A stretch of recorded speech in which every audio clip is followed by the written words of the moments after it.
Lodi dynasty, Delhi सल्तनत की आखिरी डायनेस्टी।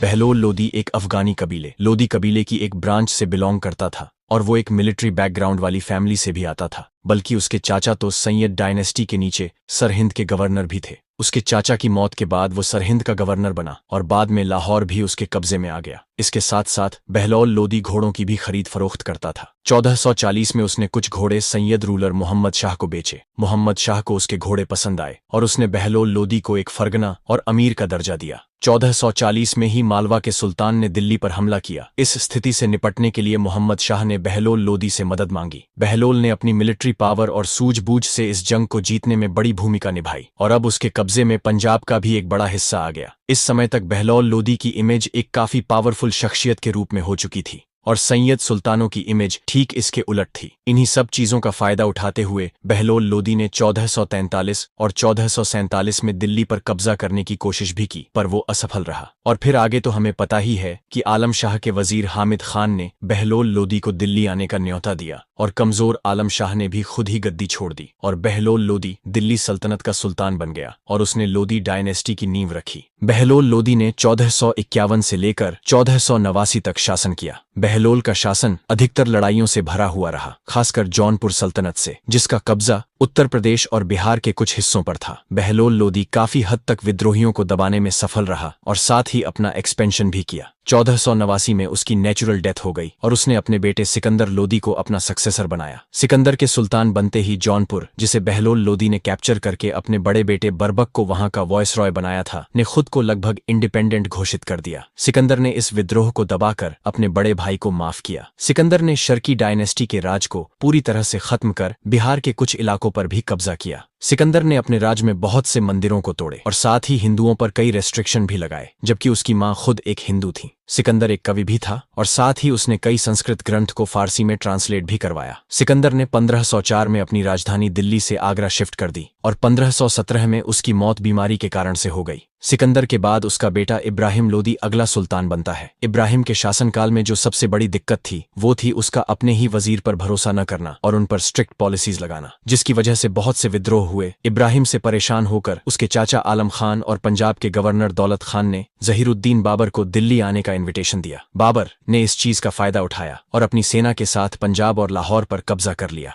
फिर उसने दिल्ली पर हमला किया और पानीपत में एक बड़ी जंग हुई जिसे बाबर ने जीत लिया और इब्राहिम लोदी मारा गया। और अब शुरू हुई मुगल डायनेस्टी।